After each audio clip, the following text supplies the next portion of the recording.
Hi, guys, and welcome back to another episode of The Vertical Take with Jennifer and Taha. This is episode 37, and we have the wonderful Patrick on board. Yay! Very awkward, but Like awkward, it's yeah. fine.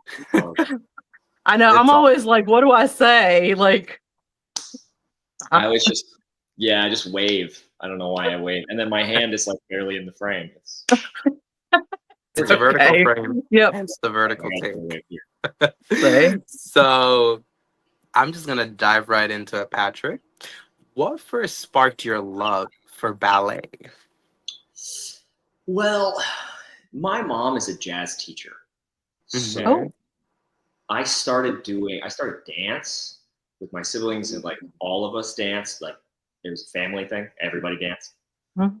But I didn't start doing ballet until I was 16. I was really late. Mhm. And so it wasn't new in that sense. I don't know. I think people don't believe me when I say this, but there was a very masculine part of ballet coming from the jazz world, Mhm. where you do jazz where men and women do the same thing side by side Yeah. for the most part, and there aren't much differences in what you're asked to do. And then you do Yeah. ballet, there are whole here's a men's class, here's a whole set of things that only men do, and you're required to do that, and there's a little more separation. And so having done jazz for 12 years at that point, when they asked me and they told me there was a separation between like men and women, what you have to do, I remember thinking, oh, this is new, this is something that's interesting. And that really drew me to like keep doing ballet. Interesting.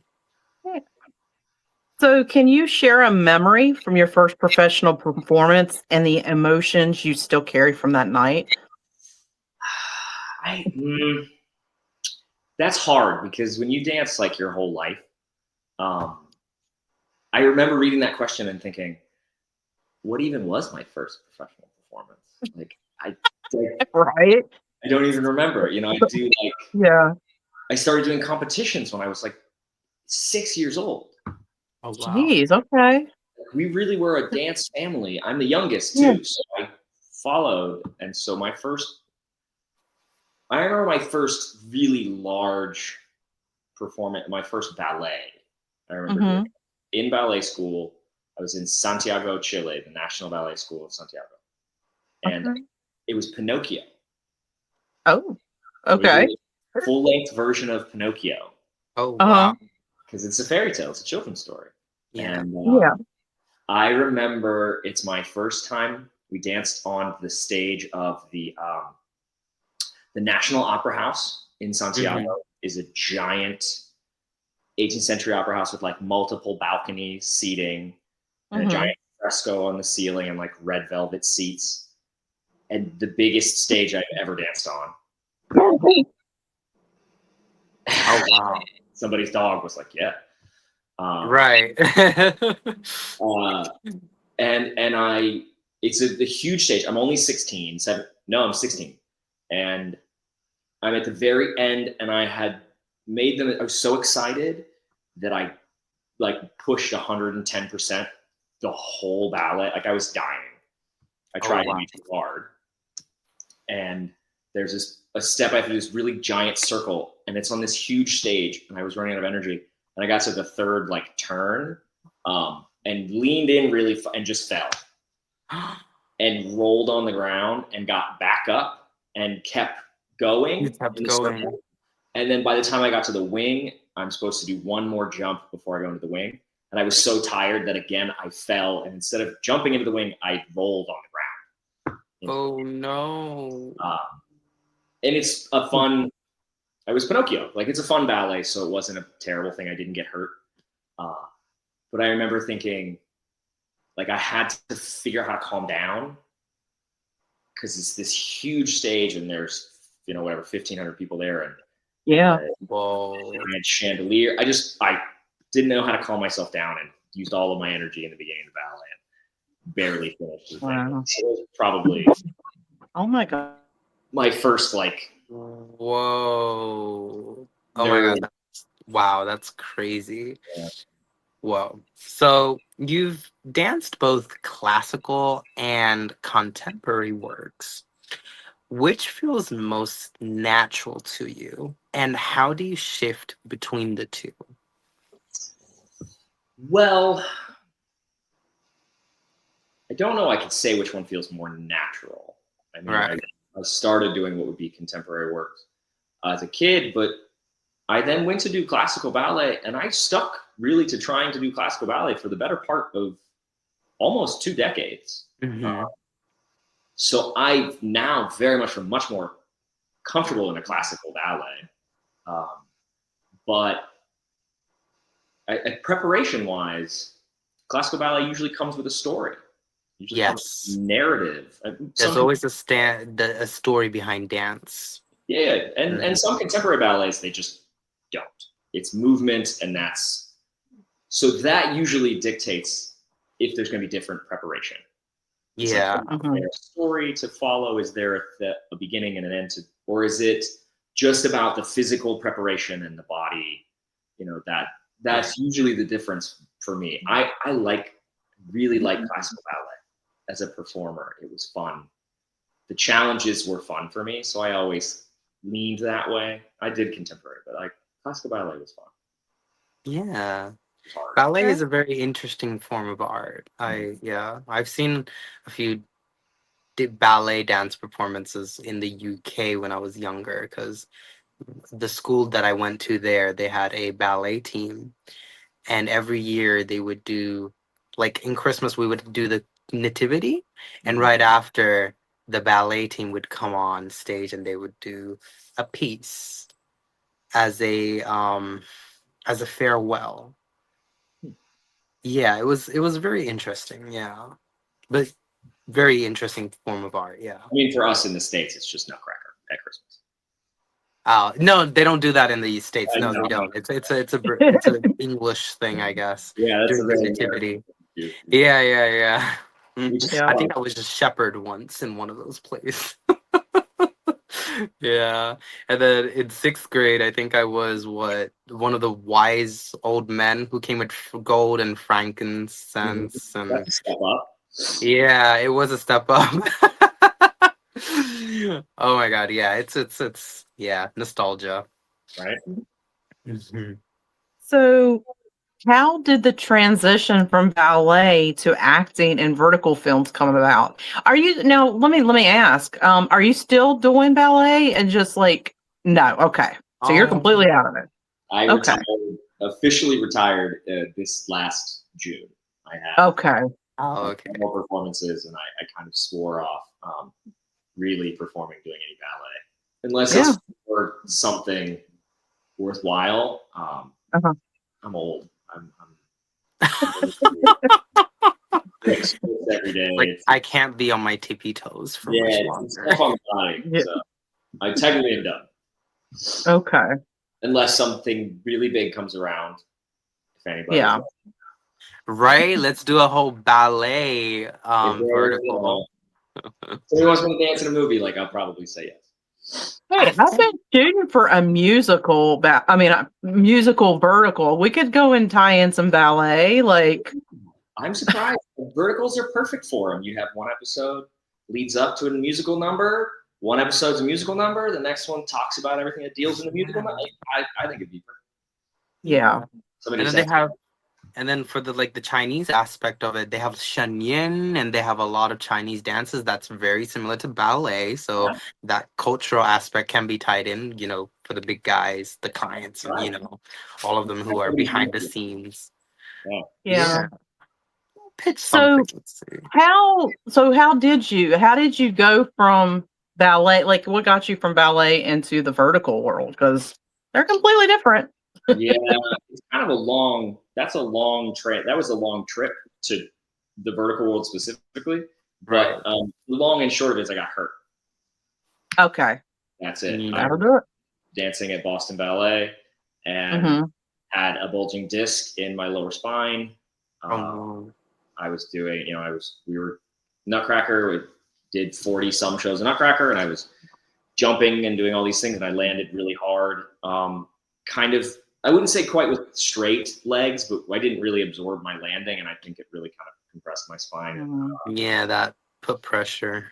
Yeah, so we found out that I had a bulging disc, so I needed to sit down, and I had to stop for a while. I was really, I needed to let that bulge reabsorb. Right. And in my downtime, I thought, oh, what if this is it? I have no idea what I'm going to do after dance. So I thought to myself, I should start thinking, what's the next thing? And I started acting. I acted in high school and as a kid a little bit. Oh, okay. But it was mostly just school plays, some theater stuff, not a lot of film or anything television focused. So I thought I should go study and see if I like it, see if it's so. And then, of course, the pandemic happened. So nobody was doing anything.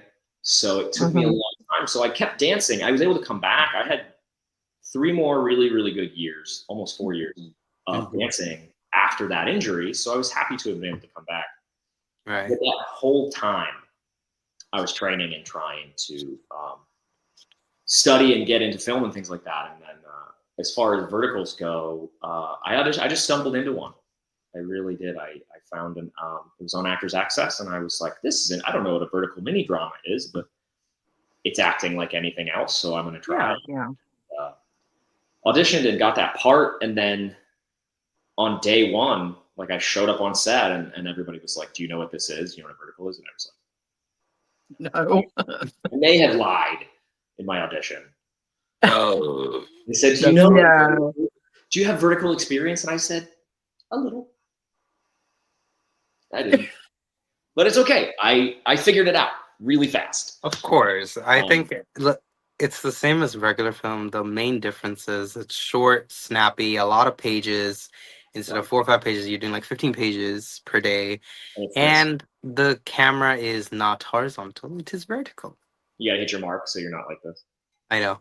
I was about to say, did you purposely do that? Because I only see like half of a Patric. That's the killer. You're about to do a scene and you land like that and you can't see yourself, but you know that. Right. But then the AD and the director, I'm pretty sure they're yelling, "Oh, move towards the right." It's when you get like a sound guy or even a camera op who will just kind of do this. Oh, they'll pull you in. And then they have those like little T markers where you're meant to stand so that you are in frame from the beginning.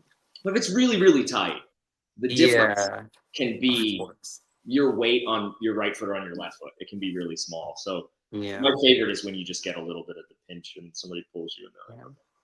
But then again, you do have multiple cameras capturing different angles, so it's not like 1 or 2 or 3. There's like 5 or 6 of them. Some of these, they'll run 3 cameras at once. Yeah. And you're really like trying to make sure you're in frame. It's kind of crazy. Yeah. Well, I have to say that, you really sold it if they believe that you were in a vertical, so you did your job. I mean, yeah. You're an actor. But so achievement. So what are the biggest adjustments moving from stage to camera, and do you carry ballet discipline into your acting? I mean, the really big adjustments come really naturally to me, or came naturally to me. It fits how I like acting. Sometimes stuff on stage would actually be a little irritating to me because I needed to do more. It usually needed to be bigger. And I tend to sometimes would feel like, oh, it's big and like it's ridiculous. But when the pit is 50 feet and then there's audience, they need to see that. So when it came to the camera's 3 feet away and and your whole face fills the screen, I never have to push on camera or force myself to be bigger than I naturally want to be as far as emotional reaction, which I really enjoy. That I tend to be, even in my own real life, sometimes more subdued. So it's kind of not a bad thing for me, transition. But that's one of the bigger things. I tend to think that people who have some type of experience on stage, it's helpful when you get to filming, at least your awareness of like where your body is and where you have to be. where other Yeah. people are, and your marks without having to stare at the mark. Right. Yeah. People on stage kind of get used to seeing everything around them and not being just so hyper focused. Mm-hmm. So I found that has been useful when someone has come from stage and been like, I can see my mark is right here, but I don't have to look at it. Yeah. No, it's there. Like that stuff is useful. But at the same time, stage stuff can be kind of crazy in comparison to a camera just sees you from the ribs up or even less, and you have to make everything happen here. You can't use the rest of your body. That can be a little bit of a challenge sometimes for people. Yeah. As far as ballet discipline, I mean, it is, the discipline thing is the same, but it's focused in a very different spot. It's your lines. That's where I find the ballet discipline thing feels like it comes back. It's like you got to know your lines, man. Mm-hmm. Yeah. No, absolutely. You don't know, and not just the words, but like the scene, like what's happening. Mm-hmm. So that we don't have to stop to be like, wait, what do I got to do? Like, you got to know from the beginning that. So for me, my ballet discipline, it's reversed now. It used to be ballet in the morning. Every morning you wake up and take class, and that is good for you before every show. Now it's at the end of every day, you have to memorize your lines for the next day. And that I have to do. At the end of the night, if it's 4 a.m, I have to sit down for 20 minutes and I have to memorize my lines for the next day. If I don't do that, then the next day is very hard. Right. Yeah. And I'm uncomfortable. I'm like, oh, do I know it or do I not? But if I do it the night before and sleep on it, there's no problem. Yeah. But that's like. And see, sometimes they change them on you too, though. Or they'll do different scenes that are supposed to be on a different and just hand it to you. Those are tough. I need 10 minutes. Somebody I need a room. Right. So, what initially drew you to working in the vertical dramas? What was it about them? I mean, it was an interesting, again, the first one was all luck. And then they kept calling. They just kept calling. Keep being like, do you want to? And I'm like, yeah. Oh, it's work? Oh, yeah. Yeah, I'll take it. Right. I like to work. I like the job of acting is fun. And I get to do usually some cool stuff. On almost every one, I've got to do something that's cool or different. And I like the day-to-day, like be on set, do the monologue, like have the moment. It's great. That's fun to me. So they kept calling and I'm just going to keep saying yes until somebody goes, all right, we're done with you. I go, okay, I'll do something else. For right now. Well, even then, I'm pretty sure there's a lot of casting callings all over the place for that. Always auditioning. Always part of the job. Yeah. So, how did you first hear about Last Spark of Us and the role of Zachary? So that is with the production company that produced that I've worked with before, and the casting director who has cast that I've worked with before. And so I was approached by people I had worked with who had said, we have this part and we would like you for it. Okay. So I was kind of, as often does, it's usually, are you free first? Right. Then they start telling you about the part, what you're going to do. So it was one of those things where I was actually finishing my retirement performances. I was actually in Washington, D.C. and was very busy. And so they said, are you free these days? I said, yes, I am. And then I forgot about it. And then they came back a week later with, we auditioned. I said, yeah, I auditioned. I forgot about it. And then they came back again. And then, so it was this sort of segmented process. Right. Actually like, oh, you have the part. Now you should prepare. So it was actually over the course of like 3 weeks. Got it. Okay. But hey, networking 101. Yeah, literally. Be nice to the people on set. You don't know who's a producer. Of course. Exactly. Don't know who works for the platform. Yeah. So what traits of Zachary did you relate to, and which were more challenging to capture? We don't get to show it much in there. In that series, the relationship between oh gosh, and now I'm forgetting my character's best friend. I guess you could say the actor's name if you remember that. We only had like maybe 2 scenes together, but I think one thing that would be that I struggled with if we had gotten to do it would be like lying to my best friend for a really long time. Like there's a short scene where we talk about that, and there's a little brief moment where he's like, "Don't do that." Right. I kind of want to. And I think that would have been difficult for the way that it was portrayed, for like this sort of. So, and I only say that because when we were filming, I used that, what I think would be difficult, 4 years of kind of keeping this thing under wraps from someone I'm close with. I used that in a lot of scenes where we had these troubles, where I had difficulty, where I was making up for something that I did wrong. Any of those moments where I had to really kind of settle into some guilt, that was an easy thing to sort of sit down and think about. Like, oh, I know that would be hard. I know I would feel Right. I know what that was like. I haven't slept with my best friend's sister for 4 years. I promise. Oh Let's God. put that out there. Yeah. I That's, know yeah. what that's like, but I don't want anybody to think that I've done that before. Right. I think it would be really hard. So that's a moment that I think we're not alike, the Of character. course. But at the same time, I think the character and I are alike in ways that maybe we would handle loss like that, or maybe ways that in the past, maybe I've been afraid to commit to some person that I did like. There were some similarities between the relationship between me and Aaron Yeah. and I. Those things I've gone through in the past, and they were Right. easy to find in that series. I say easy to find, meaning I've gone through it before, but it doesn't mean Right. It's a past Easy. experience. Yeah, they were not easy by any means to relive or deal with. Of course. No. Yeah. Definitely a part of that vertical. Yeah. So, just branching off of that, what part of Zachary's journey do you find most compelling?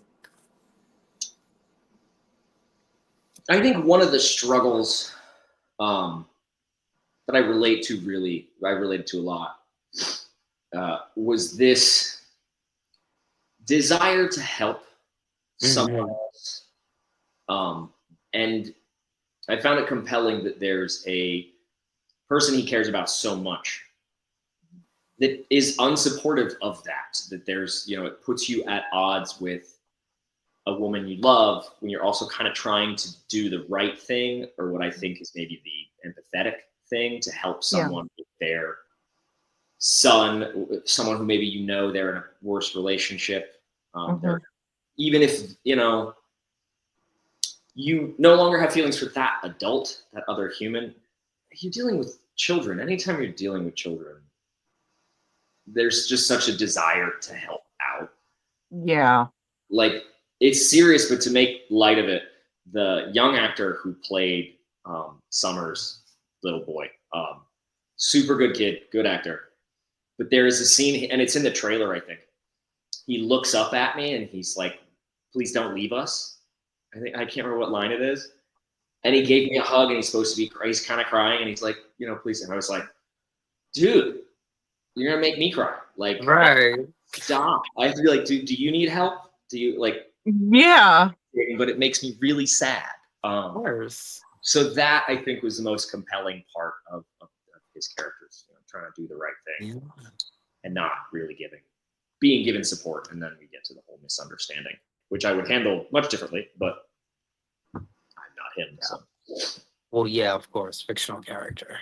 some people don't know the difference. You'd be surprised. Yeah, You'd be I very agree with surprised. that. People in your DMs like, Zachary. Yeah. There's a couple people going, "Oh my God, did you and that girl get married?" And I'm like, no, we You and Aaron? Oh my No, god. that wasn't particularly about Aaron. That was about another. Okay. They were really like, oh, we really hope you guys got together in real life. And I'm like, I know No. that person's significant other, and no, they're happy together. I promise you. But And you know, another Not thing me. is, Not me.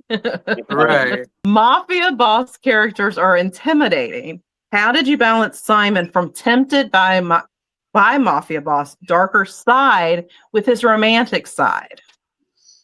That's the question. what is the whole question? That's a good question though. If not, I think there is. I think my answer is still that there isn't much balance there. To be honest, my Okay. answer is this: inherently, my version of whatever that intimidating nature is, how that comes out of me, Yeah. of my how I was raised and my relationship probably with my mom and my relationship with any of the women that have been in my life. There's an inherent tenderness to Yeah. dealing with members of the opposite sex in any capacity. So Yeah. I think that intimidating nature immediately is softened simply by the presence of a woman. And in particular, the people I've acted with because I've done more than one of these Right. plus verticals now, the presence of either of those actresses inherently, I think, softens me as a person. Okay. So I think there's I wasn't trying to intentionally balance. I think it just is when you're dealing with someone, some very lovely actresses, I think it immediately becomes much softer. And it's hard to keep up that intimidation when you're dealing with someone like that. It's like an instinct to not be so, Yeah. I Yeah, agree with no, that. absolutely. Yeah. So just going off of that, since you've done a few mafia ones, did you research mafia portrayals in film or television to prepare? Or did you create your own unique version of Simon? I don't necessarily like researching similar characters in TV and film before moving Okay. because I don't want to Mimic. bias myself or copy someone. Yeah. And it's not to say that there's no slight against any other person who's done that. They're fabulous. But for me, from an acting standpoint, I would much rather like to sit down and study the script, search my own life for similar things. And if I can't find anything, go and put myself in sort of you can use your imagination. You can go and sort of sit out in you can people watch. There's a bunch of different ways to do it, but seeing another actor be a mafia boss. And one thing that, an easy thing, mafia bosses often have to give orders and are commanding. Mm-hmm. So I don't have to go and become a criminal to give orders and be commanding. I have sat in positions of authority in my life, and it's that you're authoritative, not that you're doing something illegal. Mm-hmm. So going back to those situations in my life, that stuff is okay, then I can find my own little mafia boss energy. Yeah. There you go. So vertical dramas move pretty quickly and rely on big emotions. How did that influence the way you approach Simon? I tend to not look at these knowing they're vertical a lot of times. Yeah. Okay. Earlier on, I try to just treat I ignore the episode breaks in our scripts. Okay. Because if you look at one of our scripts and you take the episode breaks out, for the most part, it still is a very normal script. Right. Yeah. Remove those intentional pauses and stops to the narrative, and the editing is going to do that anyway. Yeah. I don't have to worry about that. They are going to do that. So for me, I try to approach it with the same level of acting and preparation that I would for really kind of anything. Sometimes you have to, crank it up a little bit for certain very vertical moments. I think anytime I've yelled the word enough at somebody, Enough. You kind of got to push a little bit. Right. Emphasis. Because it's his style, you know, but I Yeah. try not to look at him like that. I think sometimes it helps to make it a more seamless, or not maybe seamless is the right word I'm looking for, across the whole vertical, even though you're Yeah. filming it probably out of order. Yeah. I think that maybe helps. Maybe I'm completely wrong. I don't know. That's just what I've done. Yeah, no. That makes sense. Total sense. So, in such a fast-paced shoot, how do you build chemistry with your co-star? It's different on every single shoot. Mm, Like, just to be honest, sometimes you get the benefit of a slow start to the shooting schedule and you get lots of time in holding to talk, or you get to work with people you've met in the past, which is right. always, that is so helpful. If you've been able to spend, a week with somebody beforehand, it's great, or know them from something else. There's no one way to do it. We just always try to spend a lot of time together. Usually I've had some really wonderful directors who have taken time to sit down. Most of the time you get just the two leads, usually the romantic leads. Mhm. Sometimes you get other actors. And we all sit down, and if we can table read in person, that really helps. Yeah. See everybody up close, and you get to talk, and there's that. There are times where everything's over Zoom, and then you show up on day one, or you show up for your fitting, and you get to talk to somebody. But how much time can we spend in holding, talking and getting close to each other? That's usually the best way to do it. And some of these, I've done where your first day, because of locations, they'll put a bunch of your intimacy scenes on the first day. Yeah. So Yeah. it's like, heard that. oh, hey, my Yeah. name's Patrick. Your name's Aaron. Oh, okay, we're kissing each other now. I'm gonna Okay, carry you, wonderful. go carry you to this bed, and Right. Yeah. Everybody's very professional. We Of really course. are. People are so wonderful to work with. The people I've gotten a chance to work with in this industry that's still growing, they are Yeah. so fabulous and so professional.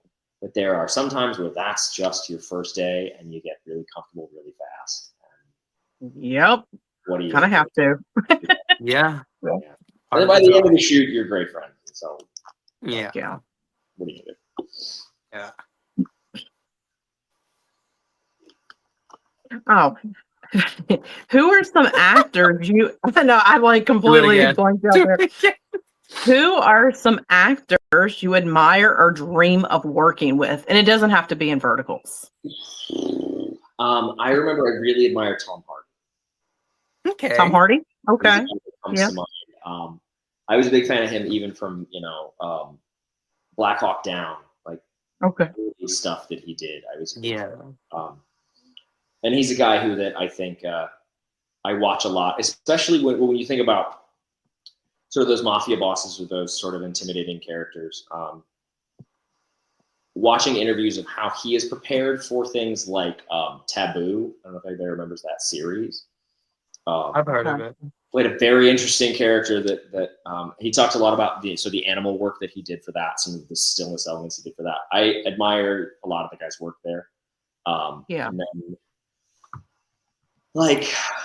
to get a chance to work with, I mean, there are so many actors out there that I think, I don't know if I shouldn't say this on camera. I would love to work with Tom Hardy. He would probably terrify me. I hear he's a very scary individual. Yeah. He's not very yeah. big, so maybe that would be helpful, but I hear he's a scary dude. So, guys, people that I would like to work with, I just like the chance to work with anybody who is dedicated. Right. People who show up and take the thing seriously. Sometimes the verticals can feel silly. They're over the top. Yeah. And if we show up with the attitude that, well, it's silly, so we don't have to take it seriously, it can really it's not the best environment. So Exactly. Yeah. there are so many actors I would love to work with, but it's anybody who shows up and is going to take it seriously, and put forth their best effort. Those are the people that are like the best to work with, regardless of how famous or not famous they are. Like that's what what you want, and then that makes from there everything grows. You know, it's really Of course. Yeah. So, And I'll say that Tom Hardy, he may look intimidating, but I've seen his interviews and I've seen him like when he's not shooting and stuff. He's a pretty chill guy. He kind of just does his thing and doesn't. Well, it seems like he doesn't let things bother him. But he seems like a really really good guy. So I think it's just the build. Patrick, would you ever want to direct or choreograph a vertical drama? And if so, what kind of story would you like to tell?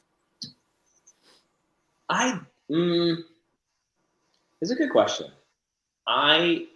There's a part of me that thinks I obviously don't have the training to direct because I don't have any sort of film school or any sort of technical training.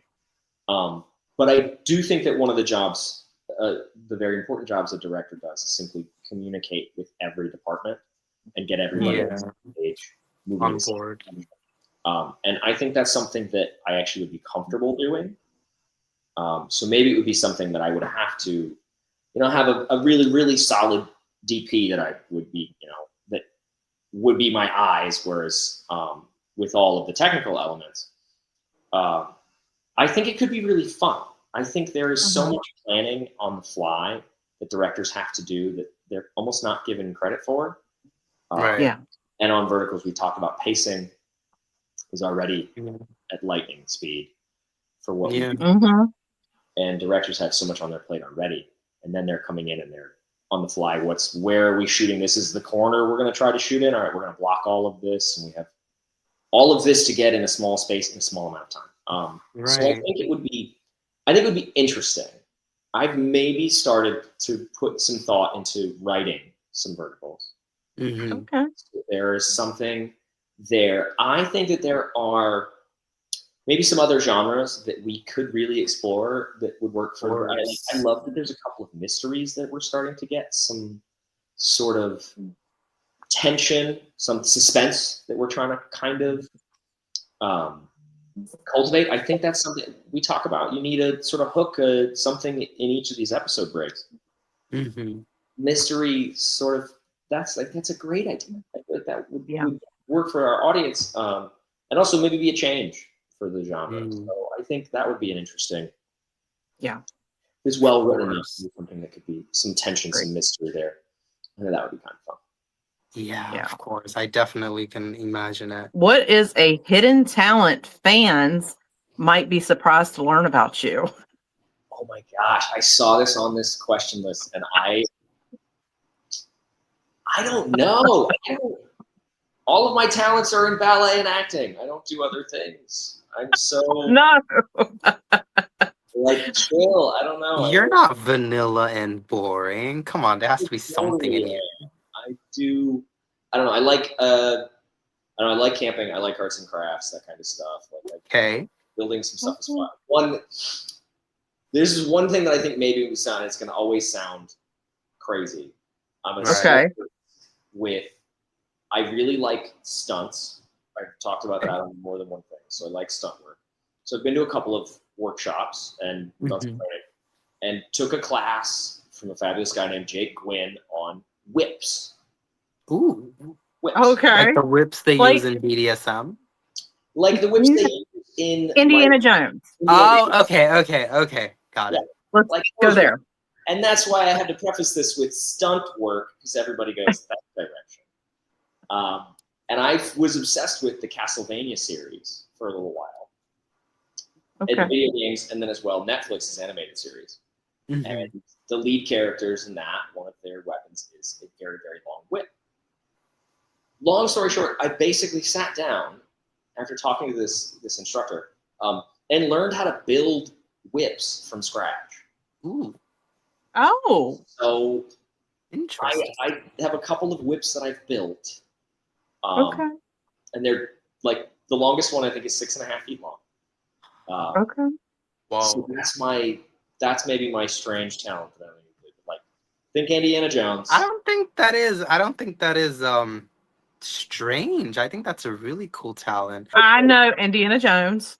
Indiana You had Jones. the I'm whip. hoping that if they make a live action version of anything Castlevania related, I hope they give me a call because I love that Right. series and Okay. be a character be fun to play. But you absolutely have to be able to swing a whip because it's like a huge deal in this Special. series. You know, like it's Yeah. a Okay. big deal. So anybody who's gonna make a vampire or something, Castlevania something, give me a call. Okay. Right. Patrick's the guy.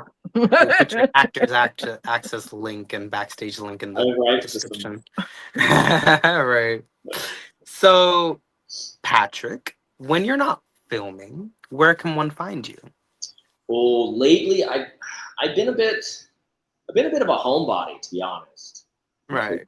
The last couple of months have been pretty busy, so I have been away constantly. And then when I came home, I had to move.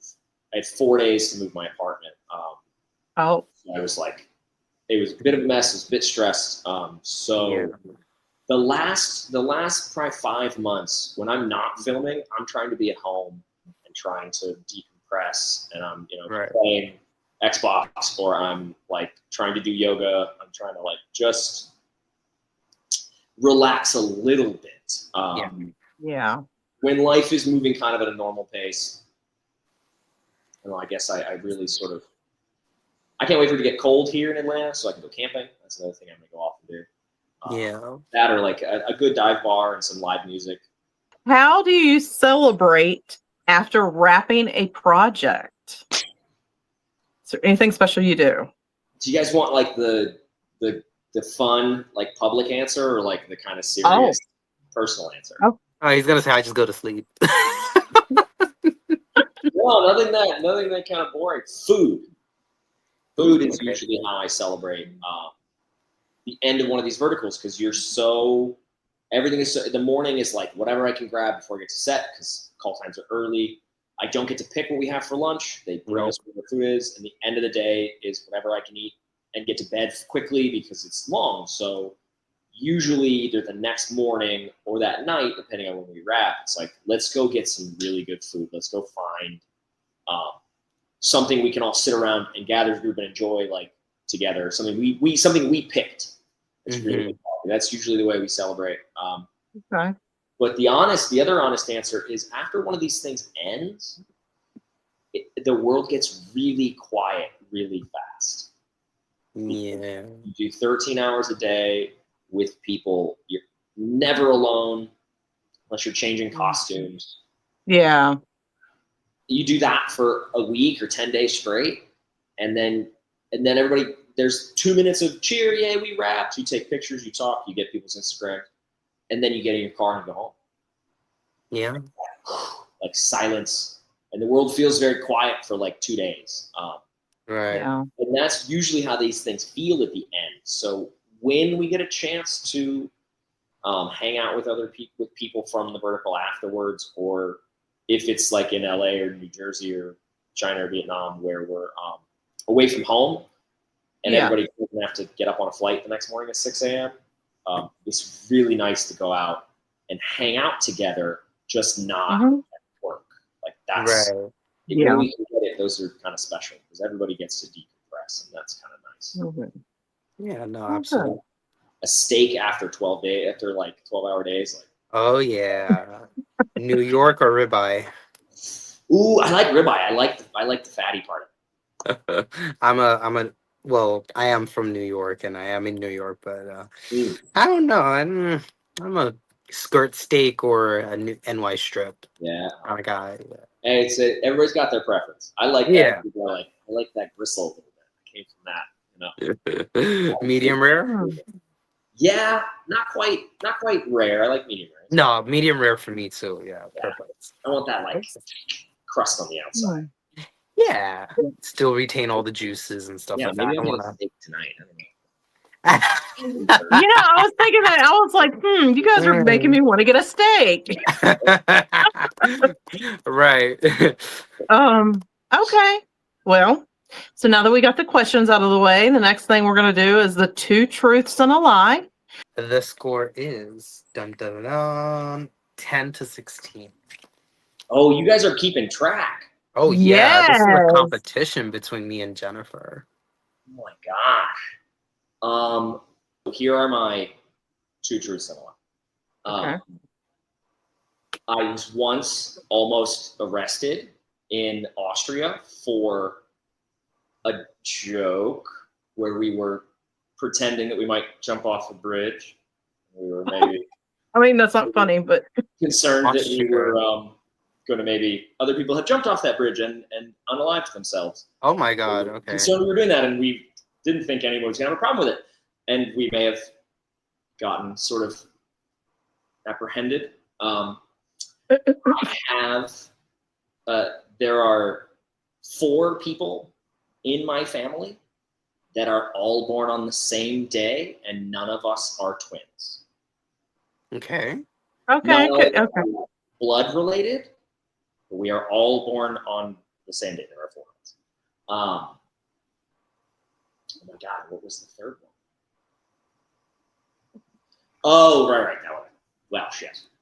I was like the one of 3 people that was on the finalists for the original Billy Elliot. I got Wait, say that last one again. I was one of the finalists for the original Billy Elliot. Okay. It's like a ballet or like Yeah. You know what I mean?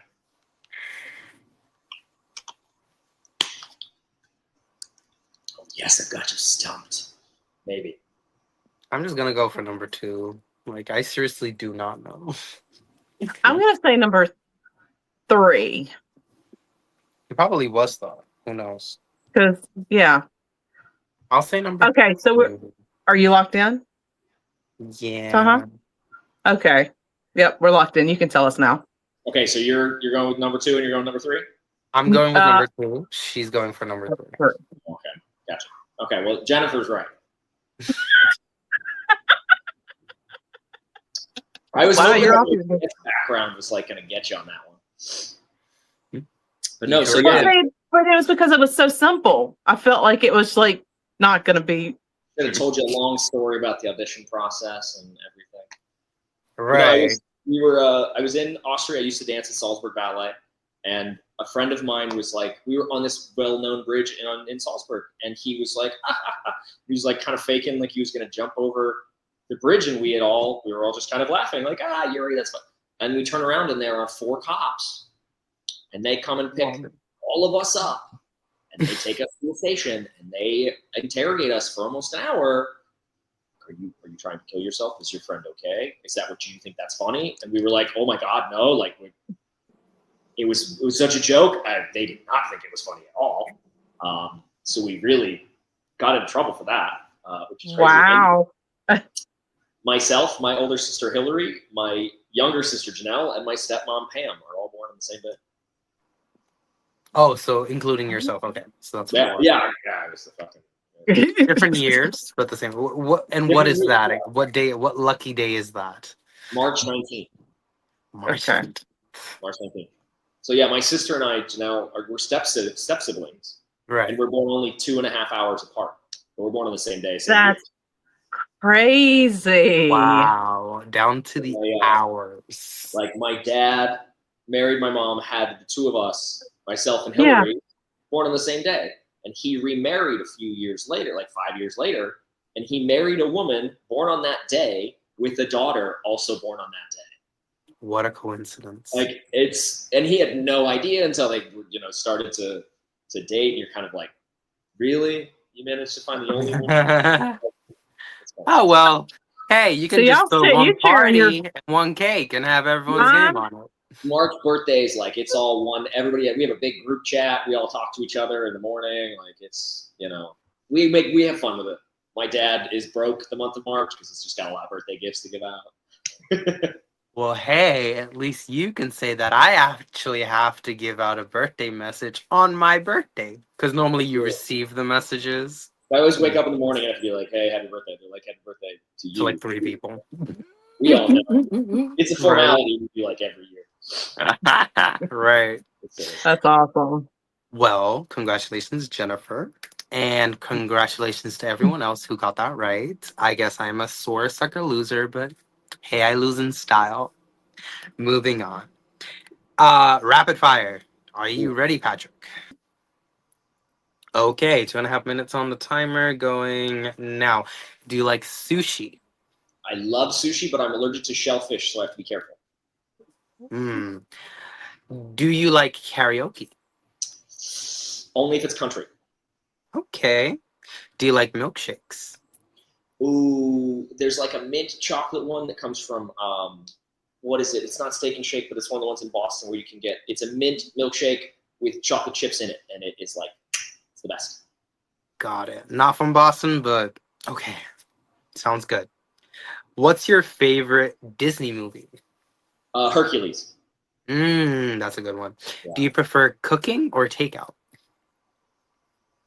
Ooh, man, I like to cook. Okay. Flirt by text or flirt in person? Oh, flirt in person.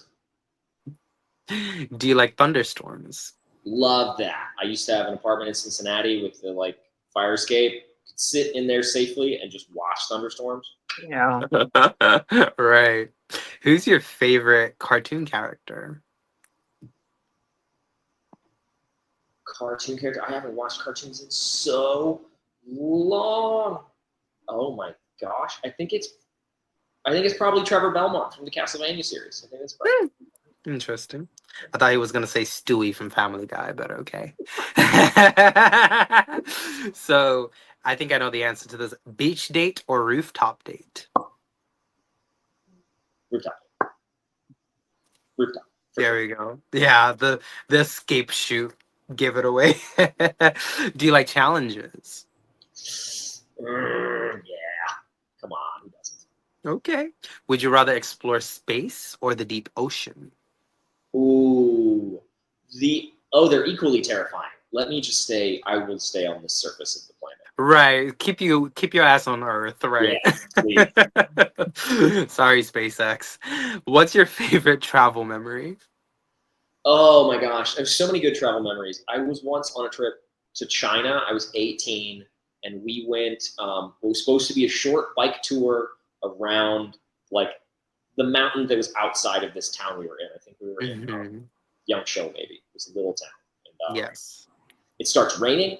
Our tour guide says he's going to take the girls back. He doesn't want the girls to be out in the rain. There's a big group of us.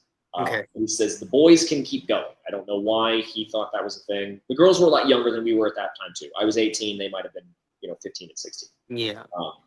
And so me and a friend of mine keep going, and he says, just keep turning left, and eventually it'll take you back.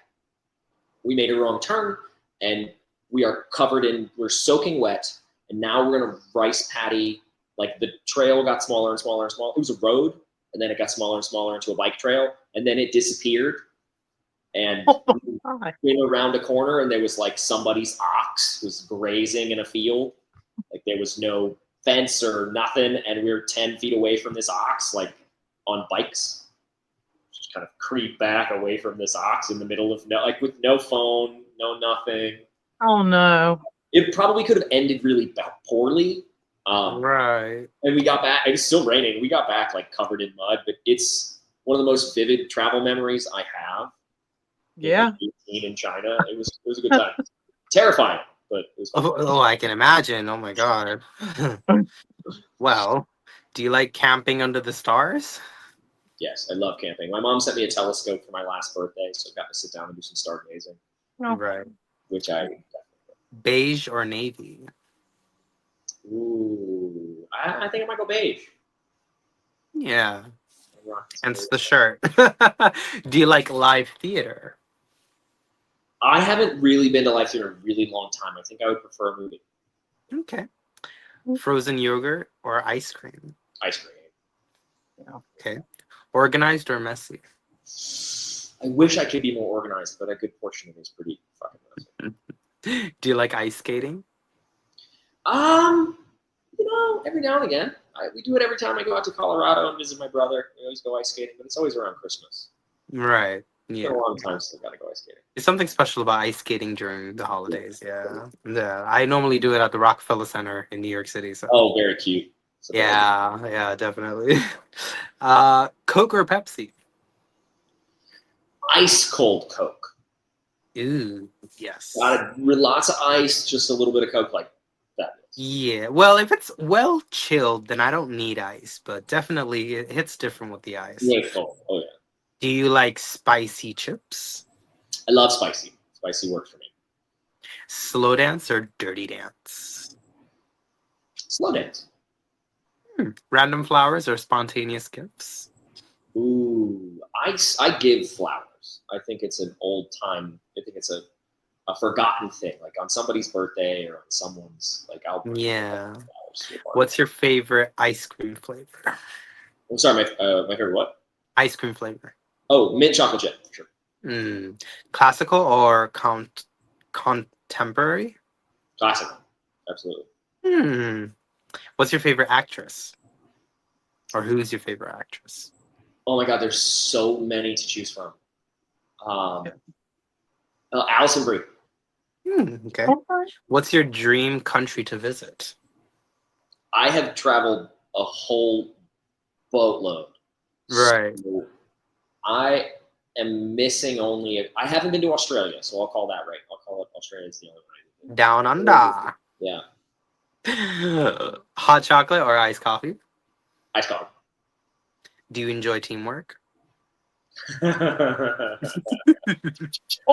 Wow. That was a really evil laugh. I'm sorry, that was. It's okay to say no. Maybe no. And it's okay. Yeah. It's okay to be independent. Yeah. I do not like teamwork either. I like being independent. Because when I go into teamwork, I always become the leader. And then there's a power dynamic, and then people shit on me. So it's totally fine. Yeah. Totally fine. Do you prefer rom-coms or dramas? Ooh, that's a good question. I am torn between both because I love a good drama, but I also definitely watched all of the High. A classic rom-com, and right? Scrubs, like, oof, yeah. A little bit of both. It's fine. Introvert or extrovert? I think depends on the moment. You catch me on set in between stuff, and you're like, "Oh my God, look at how extroverted that person is," and then right. Okay. What's the best concert you've ever been to? I once saw Gaelic Storm in Boston in like Mm-hmm. basement of a winery, and that was like, I love Irish pub music. He's a big fan of that, so I was able to like drink beer, and they were 40 feet away from me, and it was like they gave an awesome live show. I think that was probably the best concert I've been to. Interesting. What's your favorite? Leaps or turns? Oh, yeah, dude, that's tough. I used to turn really, really, really well, but at the same time, I was kind of no. I will have to say turns because the last 5 years of my career, it was easier to turn than jump. Right. If not ballet, what dance style? Tap. Ooh, yes. Okay. Okay. Julie Kelly in An American in Paris, that kind of tap. Like, yeah. Do you like long car rides? oh, driving is one of my favorite things. It's one of the best parts about living. My parents grew up in I grew up in Montana a little bit. Yeah. And you have to drive everywhere because yeah, of course. So big. But when it's the weather is cold out and there's nobody on the road, and I love a long drive. Yeah, you see, I'm the opposite. I hate driving. I have people driving me around. I would drive. But hey, I'm in New York City, so I don't really need to do too much. But not as pretty, yeah. Come to Montana, I'll drive you around. It's great. yeah. And the last two is innovation or mercy. So innovation or mercy? Oh. Mercy. Be remembered or be at peace. Be at peace. Be at peace, yeah. Well, that was a very long one, but hey, that's fine. We got ourselves into it. That's fine. Thank you for answering everything. Yeah, I want to open the floor to you to ask us any questions if you have any. I am curious. Are there verticals where you'll get to something in it and just go, I can't keep going? Are there verticals you stop in the middle? No. I'm gonna be honest. Like, I know there are some people that I've talked to that's like, oh my God, they started doing this and I just couldn't. I'm just like, because I want to know how it ends. Like, it's gonna have me. To be honest, yeah. I'm gonna be like, my God, what happened? Like for me is I don't remember the last time I watched a vertical where I was sitting down and watching the whole thing, like just focusing on it. Because the Yeah. way I watch verticals is I have it in the corner and I'm doing stuff, Mm-hmm. you know. Mm-hmm. So normal me would have, like, it probably would escape my mind or something, and I might have to rewind. And if I see something wrong, I'll just say, okay, skip, skip, skip. Mm. But I do remember when I used to like attentively watch verticals. I believe it was it was the Samantha one that Noah Fernley did. Madam is Dying, that one. Yeah, there was parts of that I had to skip. I was just like, okay, I do not want to see this. Skip, skip, skip, skip. Mm-hmm. Yeah, it was a very, very, like that part where like, nah, you gotta fuck her in front of me for me to believe, right? For me to believe that y'all's are together now. And the best friend was just like, I can't do this no more. I was like, oh my God. What was Light my rereading? fire. That was another one, but I didn't skip any parts. Okay. It was I started off watching it where I was doing things, but then I was like, "Ooh, what's this? Oh, okay, okay. Let me sit down, back and wait." All right. And Tommy Karasik, he did a fantastic job at it, and the ending had me in tears because they did his ass so dirty. Yeah. Well, I always wonder that because I read them, and there are things I won't do. There are things I don't want. Right. So I always wonder if the audience. Well, I will say that, I actually take back what I just said, because I remember that Taha had to watch a vertical for me. It was one that Oh, had animal abuse in it, and I don't watch yeah. anything with It had animals Take in. Sedana in it. It's like some Yeah, surrogate sperm baby one so for real he told shorts. me which episodes to skip, and I was I like, you gotta watched. skip But I did, this. but I did watch it, but I just skipped those episodes. But Yeah, because she was like, I'm not gonna watch it. And I'm like, okay, yeah. don't let this small thing cloud your whole judgment. He's Well, a it's Yeah. good not a small thing. actor. It's Yeah, like, and we told Teague when we interviewed him like a couple days ago, we're like, yeah, I don't know why, and he doesn't even know why they had that in there. So I don't know if it's like a Chinese cultural thing or like we do why the see animal abuse was like necessary, but some of the things is just like, did we really need that? Like, could we have lived our lives not witnessing that yeah. specific part?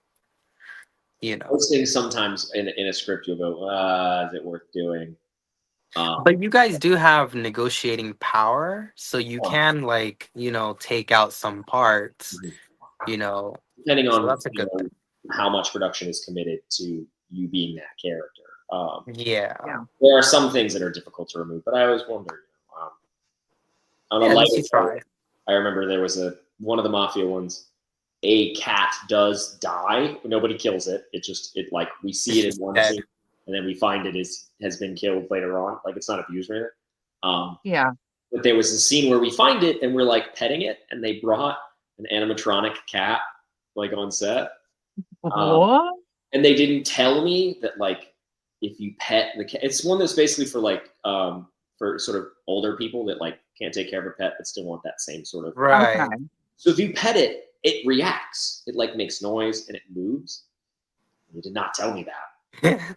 I'm petting this cat in the first take of it, and it sits up in the middle of the take. Ain't this meant to be a dead one? Yeah, no, this was when it's alive.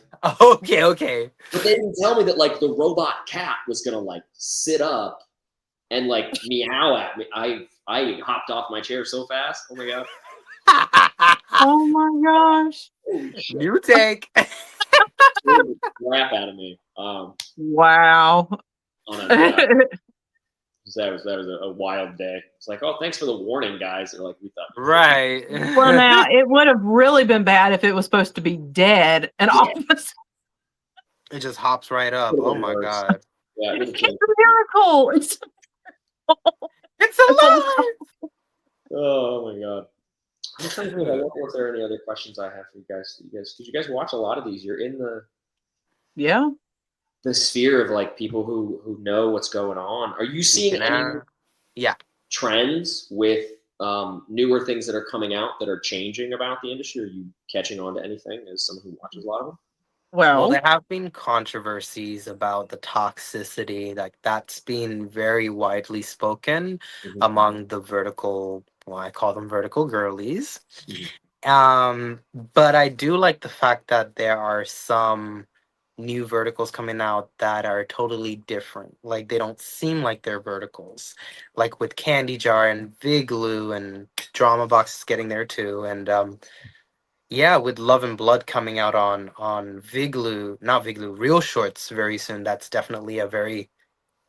is a very different vertical. Mhm. Um, but yeah, I do see that there is some change going on, and people are listening to what the audience wants to see. Because I know it's all data driven. If slapping the Bambi girl is something that is getting a lot of views, they will put in more slapping. So it's all data driven Yeah. at the end of the day. So just but seeing some new stuff is refreshing. and I think just one of the things that I'm noticing is there's a lot more that are going over to Big Glue and Candy Jar because it seems like those verticals, number one, don't feel like verticals. Like they No. feel like an actual movie. And you know what's pretty cool? And I meant to tell the other guy this, but Passion Flicks, Passion Flicks. They have I He didn't know wasn't this, but Patrick. apparently, yeah, he was on Passion Flicks. That's why I said I wish I had told him this. But they're actually taking one of the shows from Passion Flicks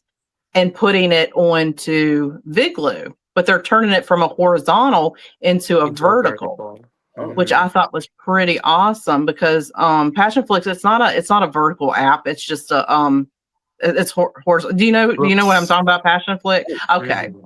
Okay. Yeah, so they're actually Vigloo is taking one of the I think I can't remember the name of it. It's like Amy Benson, but Mhm. they've already filmed like 2 seasons of it on the Passionflix app, but now they're gonna move it over to Vigloo and turn it vertical. So Interesting. that'll be interesting. They're going to have to. Mhm. They're not going to refilm anything. They're just going to reformat. I don't think so. Yeah, I think they're gonna reformat it is Yeah, what they're gonna something like do that. I wonder Mhm. what because it's that already been filmed. for other sort of apps or other content that they think would do well with, like you said, the vertical girlies. You wonder if that means that there may be some idea of like, what can we adapt that's already made, or what can we buy and Right.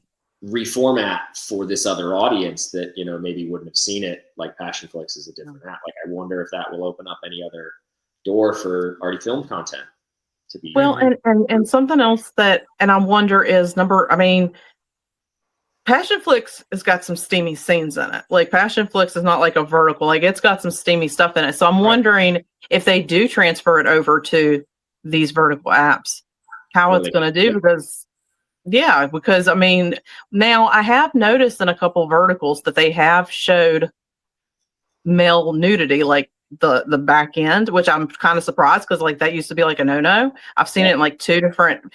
So maybe that's something that they're slowly trying to trying to bring into verticals. But yeah.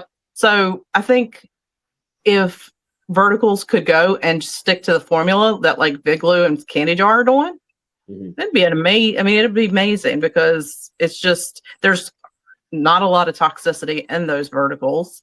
Yeah. Yeah, and that's why like I think we like it. And like I said, drama box is starting to slowly kind of get to that point. Like their verticals are starting to shape up, I guess, in some way. So I mean, Yeah.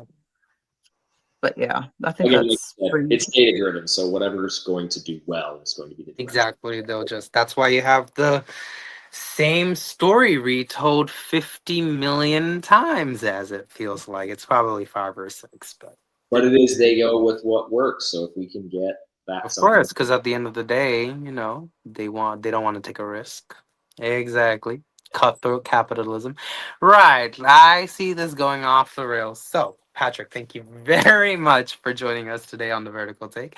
I will list all of your socials and your IMDb, actors access, all that good stuff in the description box below. And to the rest of you, thank you so much for, making it towards the end of this video. Your support is greatly appreciated. And until next time. Peace.